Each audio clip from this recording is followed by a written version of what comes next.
Hi there, Aura. How are you? Hi, Ron. I'm well. How are you? I'm wonderful. It's so great to connect to you today and to have you on Evolutionary Conversations. Thank you for having me. I'm so excited to be here with you. I'm really, really grateful. I'm looking forward to our conversation. Before we begin, while we're building a little bit of traffic, I also want to take a moment to introduce to everyone our amazing guest today. Um, uh, I want to let everyone know that Aura Nodrich is the founder and president of the Institute for Transformational Thinking. And she is the author of Live True, A Mindfulness Guide to Authenticity. It was named one of the top 100 best mindfulness books of all time by Book Authority, and Says Who, which is how one simple question can change the way you think forever. She is a certified life coach, a thought coach, and mindfulness teacher, and specializing in transformational thinking, self discovery, and mentoring new coaches as they develop their careers. She's a frequent blogger on the Huffington Post and has been featured in Mind Body Green. Uh, I just lost this. On Mind Body Green, on You Beauty, Yahoo Health, Spirituality and Health, Reader's Digest, Mama Glow, Success Conscious Lifestyle, LA Yoga, Women's Health, Psychology Today, and many others. And she has been a guest speaker on over 100 radio shows like Transformation Talk, Mental Wellness, Take Charge in Your Life. And so glad to have her on Evolutionary Conversations. So quite an introduction for Wow. quite a being, for quite a lovely being. Great to have you. Thank you. Again, so great to be here with you. I wanted to begin briefly by asking a little bit about your experience at Rhythmia. You had been, I know we talked a little bit before, you'd been there twice, and I'd love to hear, um, really, you had said something to me that it's something that stayed with you. And I'd love to hear about that experience a little bit. What has stayed with you, and whatever you'd like to share with people about your experience at Rhythmia.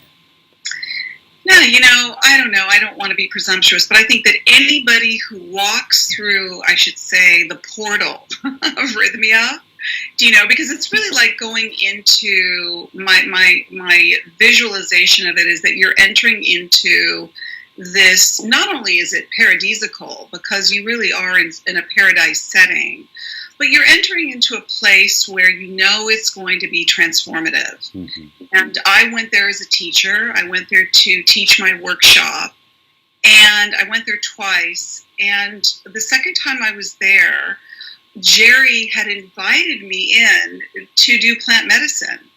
And my thoughts when I entered there, it's like never premeditate anything because you don't know what's going to happen in the moment of now.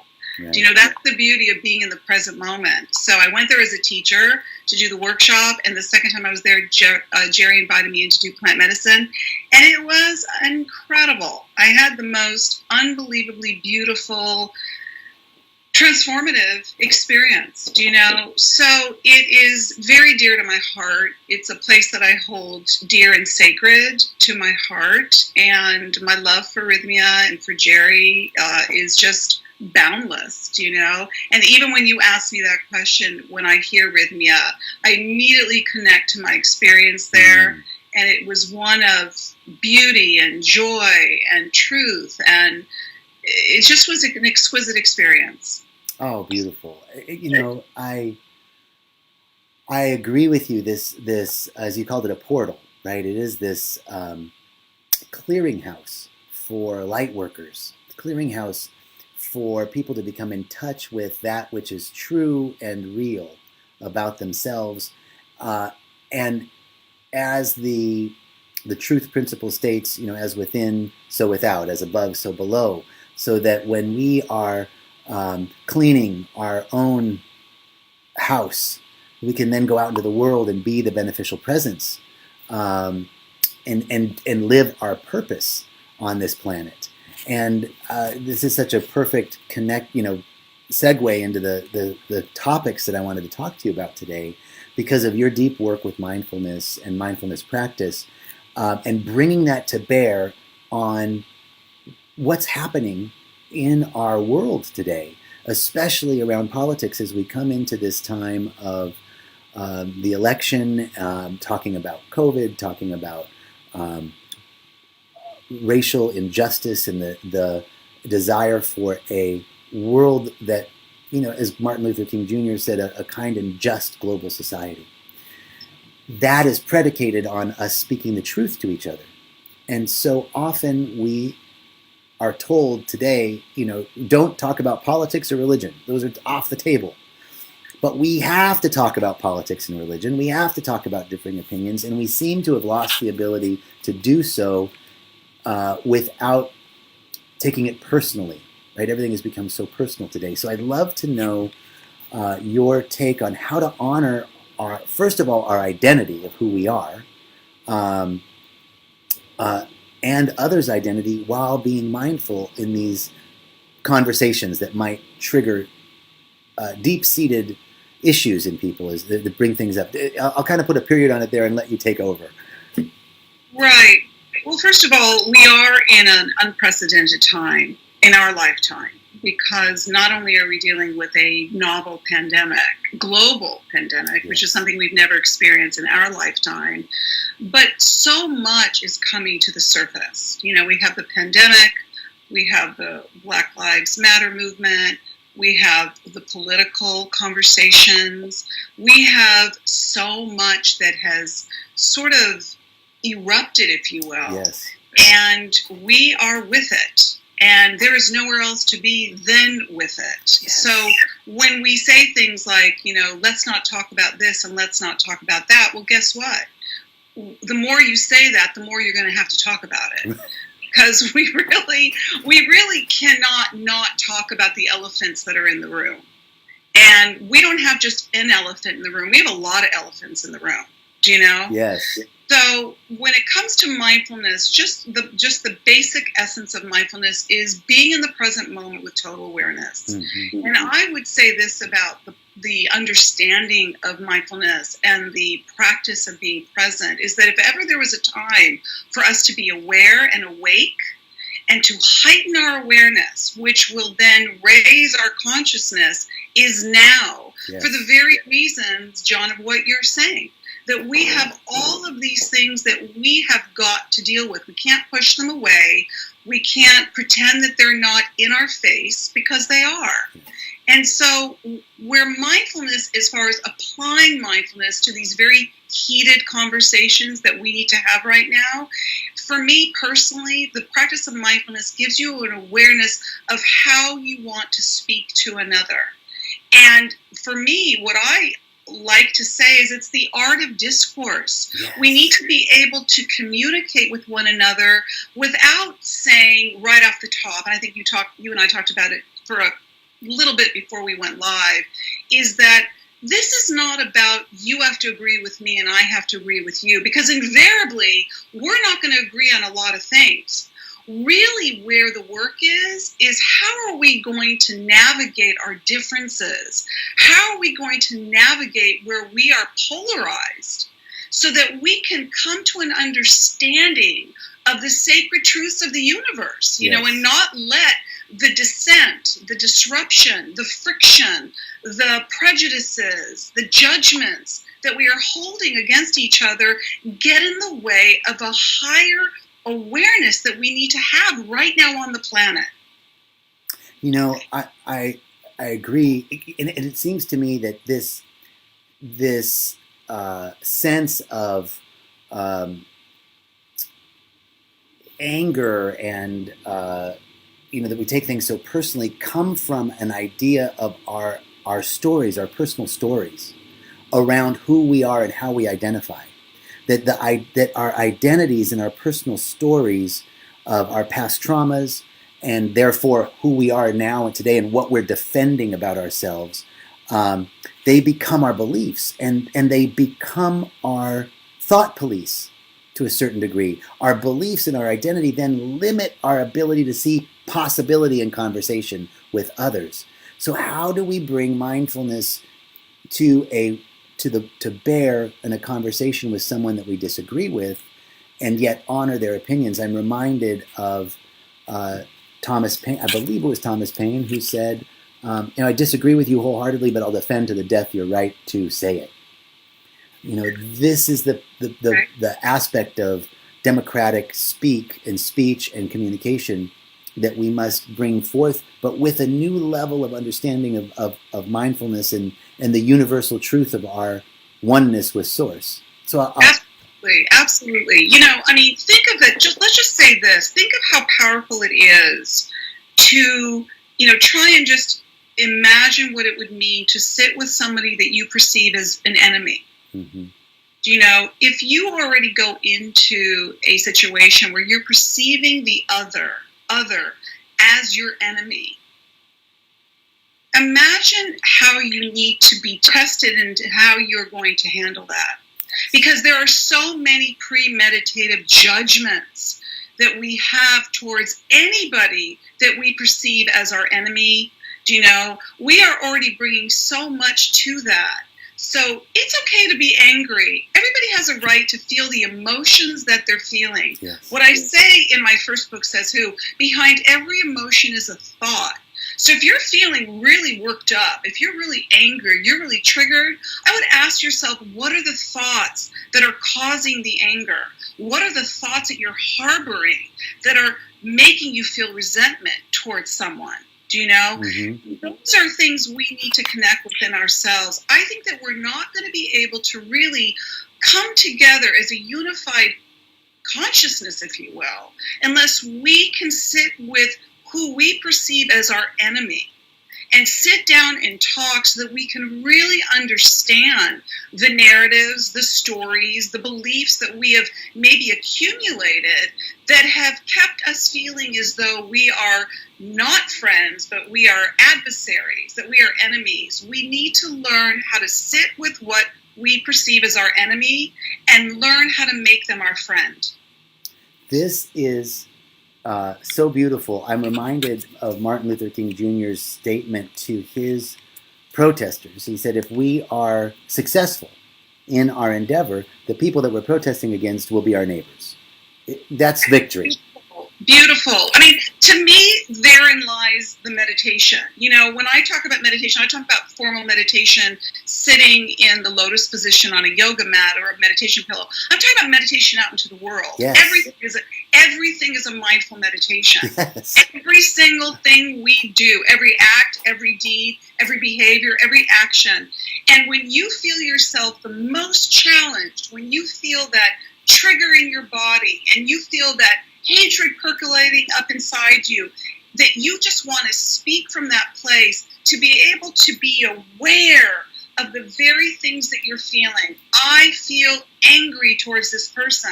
I feel resentment towards this person. I even feel hate towards this person. That's your meditation. You want to be with that. You want to be able to sit with that and go, what is that about? Where am I coming from? Where is it living inside me?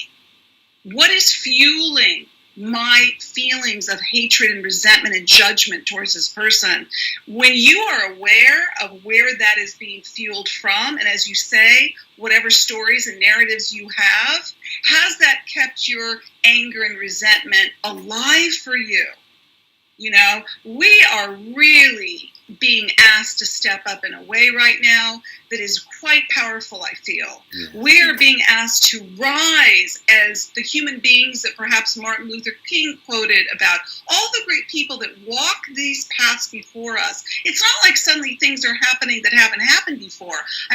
Yes, there have been epidemics and there have been pandemics, but I'm talking about all the other things that are going on that are creating a great divide between us in our humanity. We have been there before, so we should listen to the leaders that came before us that spoke from a place of wisdom and love.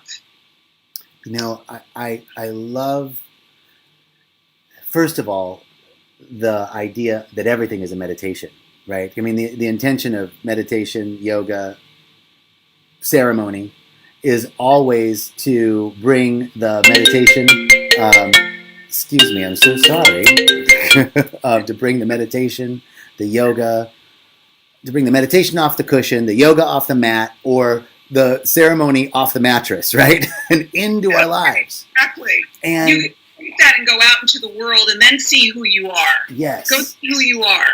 And the other piece that I love is just the awareness of being with what's present for me. Why do I hate this person? Or Right. why is there anger coming up for me? And if I'm, are you said? I guess what you are pointing to is the truth that in bringing our awareness to that, we get to. I see Tammy just talked about alchemy. We get to transform the leaden heaviness of that energy into the golden light of Absolutely. oneness and realization of our connection. So it just gives us a little space. That is where true transformation happens. That is where the alchemy happens. That is that you are transcending the denser, more, baser levels. It's almost like too often I say we live in a place that we're trying to constantly protect our survival, that we're not allowing ourselves to take it higher.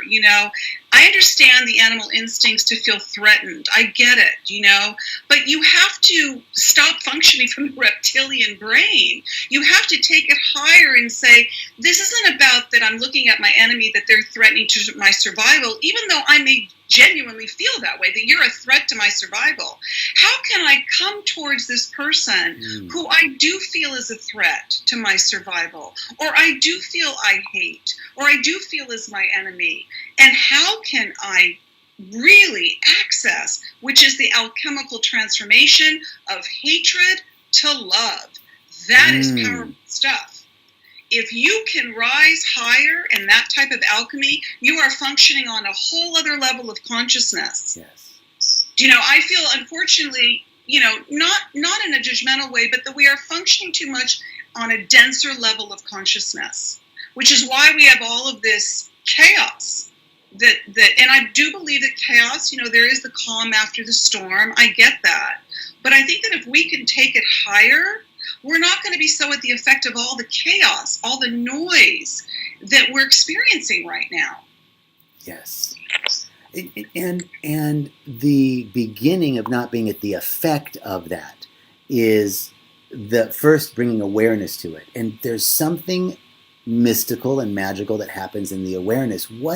So now I've brought some awareness. I'm being with my anger. I'm seeing that I might feel that there's an existential threat to my way of life, my way of being by another's idea. But now, what is the next step in actually engaging conversation? How am I girding myself as I prepare for that conversation? I think that when one really commits to a mindfulness practice, and that means we wake up every day wanting to show up in the present moment with awareness, acceptance, non-judgment, love, gratitude. These are the aspirations that we begin our day from. I don't think you can just turn it on and turn it off like a switch. I think we have to really develop our spiritual awareness. I can hope for the best that for somebody who hasn't really understood what it means to be present with awareness, non-judgment, self-love for self, and love for other. This is what we need to develop.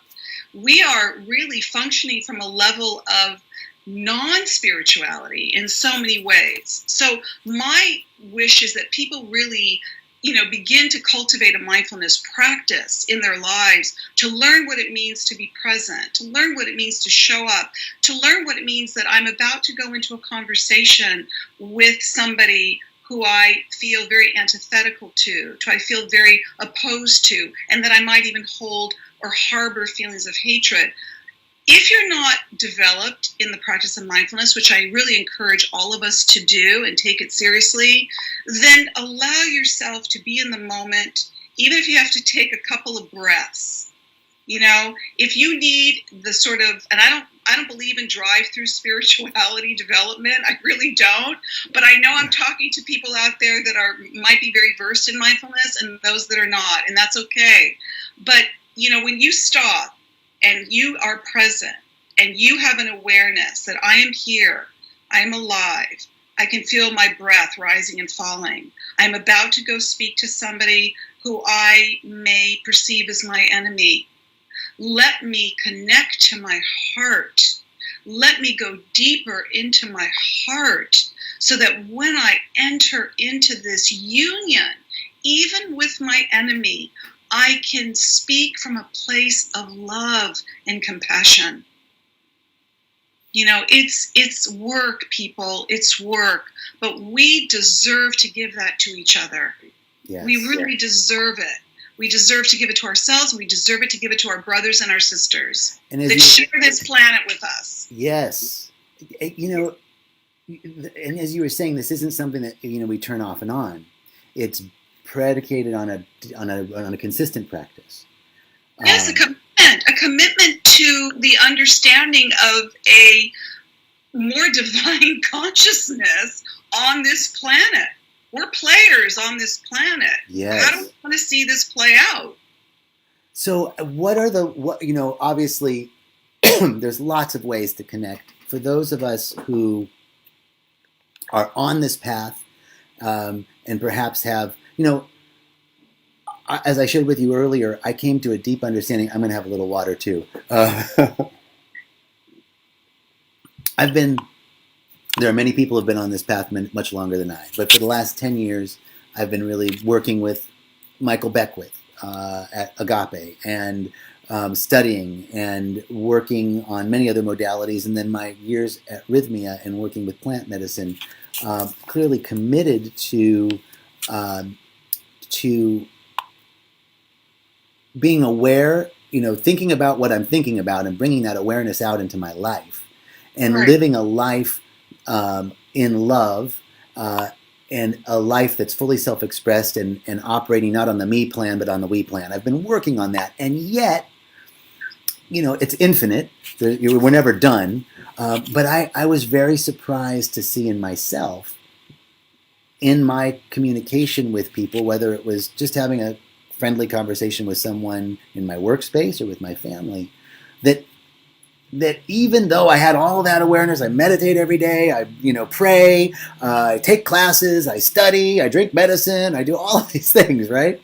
And I still had this undercurrent of the energy underneath my communication in political conversations or even religious conversations or spiritual conversations was, I really wish that they would just capitulate to my point of view. And the best outcome of the conversation would be if they said, you know what, you're right. I'm completely wrong. You're completely right. I now think just like you. That's what I really wanted. And I wasn't aware of that, right, underneath. And I've been doing the work for a little while. So for those of us that have been on the path for a while, and those that have been on the path much longer than I, and those who are new on the path, so because we all have lots of work to do, would you share with us some processes or techniques that you might recommend for us to anchor on a daily basis into that realization of oneness and connectedness with others, so that when we step into those conversations, we have that funding us? Right. Well, first of all, thank you for sharing your story. That's very honest of you. And I think that a lot of people feel that way. That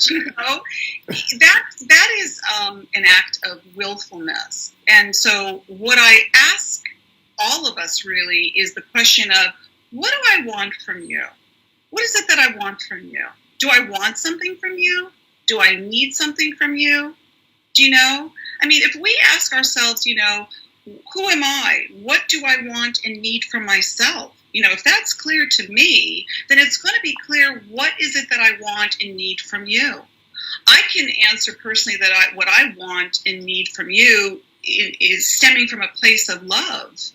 I want us to be in the flow of the truth of the universe, and some people might think that's just so out there or, new age. And I don't care, because the fact is the truths of the universe are really based on sacred truths. Yes. And it's as if we're being forced to live life as a lie.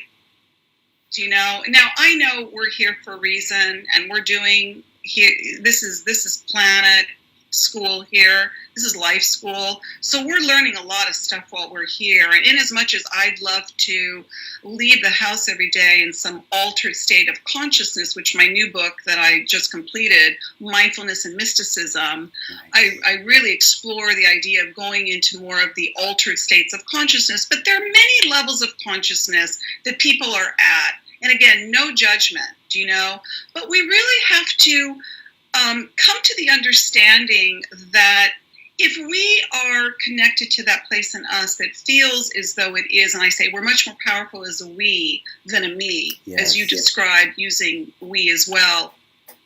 If I can live my life every day and I can connect that way, then I am really bringing the best of myself out to whoever I'm coming into contact with and whatever situation I find myself in. So as far as just, John, just some practical tips and tools, if you will, because I know that we can talk this way and it sounds really beautiful, as does, I believe, the true wisdom of our lives sounds very beautiful. How do we apply it? Yes. There's a quote that I like very much by the French philosopher Pierre Teilhard de Chardin. Oh, I love Desjardins. So if you know the quote, it is that we are spiritual beings having a human experience.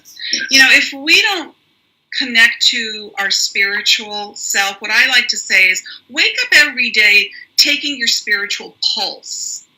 Where are you at? Where is your spirit? Where is your heart? Where is your soul? And I say that's first thing in the morning. You wake up in the morning, most people, they just jump out of bed like a ball out of a cannon.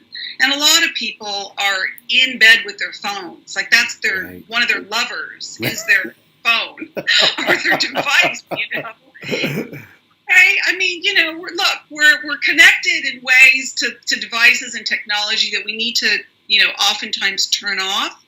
And so what I say, first thing in the morning, from the minute you wake up, from the minute you open your eyes, connect to the gratitude that you're alive one more day. Yes. Just be in gratitude that you're breathing, that you're alive one more day. If you just connect to that, you think you're going to be fueled by hate? You think you're like, oh, yeah, I am so connected. I feel my heart rising and falling. I feel my connection to the universe. I feel that I am a part of the speck of the infinitesimal, eternal vastness of the universe that includes all of us. And then I get out of bed and I'm like, ugh. That really pissed me off, what I just, saw on the news, or this person's really pissing me off because they're on the left side or the right side of politics. Well, you see how you could go from this to completely go into reactive mode. Yes. I mean, this is about non-reactivity. Again, I know we're having the human experience, as Teilhard de Chardin says. But we got to connect way more with our spirit and not be at the effect of the human propensities that we have, the tendencies that we have to get so animalistic in our humanness that there we go back on the hamster wheel again and again about acting out, reacting, and not coming from a place of love. This is the discipline of the mind, John. Yes, this is disciplining the mind. If you're going to be led by the monkey mind and you're going to be led by thoughts that pull you around like you're a dog on a leash, then you're going to be constantly at the effect of whatever emotion you're feeling. This takes practice. This takes commitment. If we want to get anywhere in this grand cosmic universe, we're going to have to learn some serious skills, right now, to be able to function in this way with one another. I think, you point so beautifully to the reactivity. I used to call myself Reaction Jackson. Right? there was an old G.I. Joe figure, right? When I was a kid, there was G.I. Joe, and then there was Action Jackson, which was the sort of ethnic version of the G.I. Joe. I love your sharing. I love your honesty. We're human, and guess what? We're going to get triggered. We're going to react. We're going to do all these things. Where mindfulness comes into play Yes. is catching it. Yes. There I go. There I go. I'm going on automatic. I'm about to say something that's about to leave my lips that I wish I hadn't said. I'm about to judge somebody before I really open my heart to hear what they have to say. Okay? That is the mindful awareness of catching it. We got to be like this, because we are going to go into reactivity, and we're going to go into triggering, and we're going to go into judging. It's just, that's automatic. What we want to know is how to deal with it.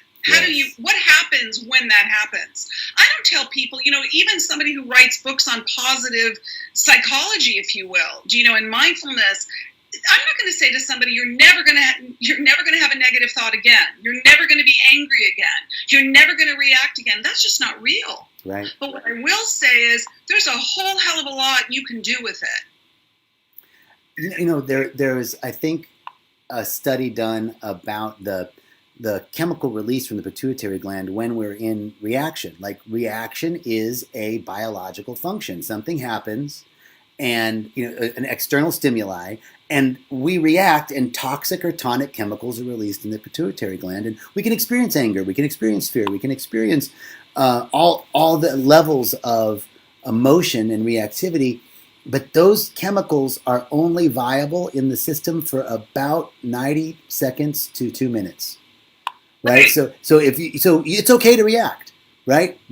Have your reaction, but if you're going longer than 2 minutes, you're just milking it. I think it's You really are. And if you're a real adrenaline junkie, if you're somebody who really needs to get yourself all worked up, and then you're so worked up you're getting more worked up, then you're going to be caught up in that whole high, if you will, on adrenaline. But ask yourself what kind of high you want to be high on.